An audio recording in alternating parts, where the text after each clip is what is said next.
Donc là, maintenant, on a terminé la première leçon. Normalement, une première leçon, c'était une séance, mais là, on va passer vite parce que le but, c'est de faire de l'intensif, ok?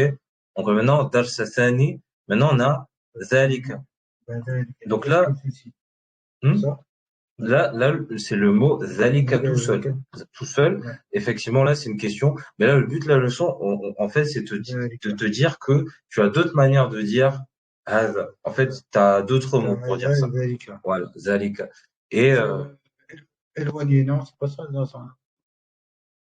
si, mais justement, je répète, le but, c'est vraiment de rester fidèle à la méthode de l'auteur. D'accord. L'auteur, il te fait comprendre effectivement que Hissan, bah, si on part du principe que la droite, c'est plus proche que la gauche, le Hissan, il est plus proche du Himar, par exemple. Donc, Oui, il y a cette notion de proximité, d'éloignement. Mais on n'utilise pas de mots en arabe pour le moment, d'accord. juste que tu comprennes que Hadha, c'est pour quelque chose qui est plus proche que Zalika. C'est tout. Après, est-ce que tu as compris le vocabulaire? C'est bon? Zalika, ouais. Est-ce que tu as le vocabulaire pour tout ça? Oui, Zalika, حصان حمار كلب. ça, tout Ouais, ça, t'as ouais, compris. c'est bon. Ok, on passe à la suite. Euh, من هذا. ok, donc maintenant, tu vois, t'as un nouveau mot. Là, on te rajoute un nouveau mot. Donc, pour poser une question, on a ma, on a un, Ouais. pour dire l'affirmatif ou pas. Et maintenant, tu as le man. Ok. Et le man, bah, là, il t'explique pas mot pour mot que ça désigne une personne, mais là, tu le comprends instinctivement. Haza mudarrisun, c'est une personne. Wa dhalika imam, c'est Mm. personne. Voilà. Mm. Donc Ça là, veut dire men, ça veut dire من هذا. man haza, c'est, Qui est-ce, non? Non. oui, c'est ça. Qui est-ce? Qui est-ce? C'est, je répète, une petite parenthèse, c'est très important que tu arrives à comprendre le sens, pas forcément que tu traduises Ouais. correctement. Mm. À partir du moment que tu as compris que c'est un mot qui est utilisé pour poser une question Mm. et que ça concerne une personne et pas un objet, Mm. pour moi, tu as acquis la notion.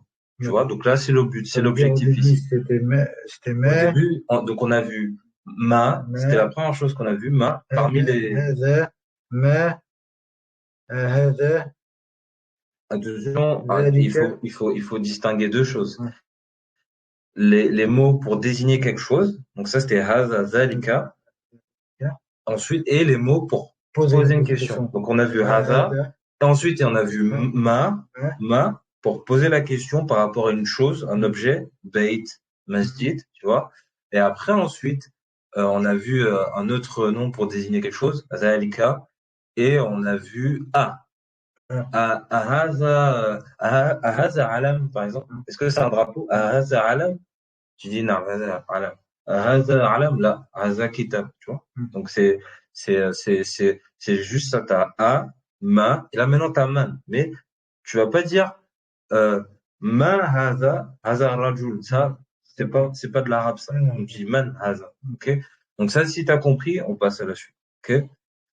Donc après voilà, vas-y, lis cette phrase là.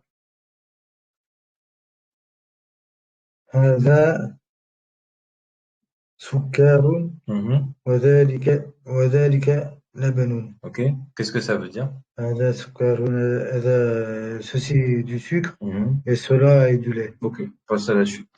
Et tu remarques quelque chose, c'est que là, en fait, dans le livre original de l'auteur, en fait, il met al-kalimat al-jadida, qui sont dans un cadre. Oui, Par contre, ça, si je te le dis d'avance, il faut les apprendre par oui, cœur, ces mots.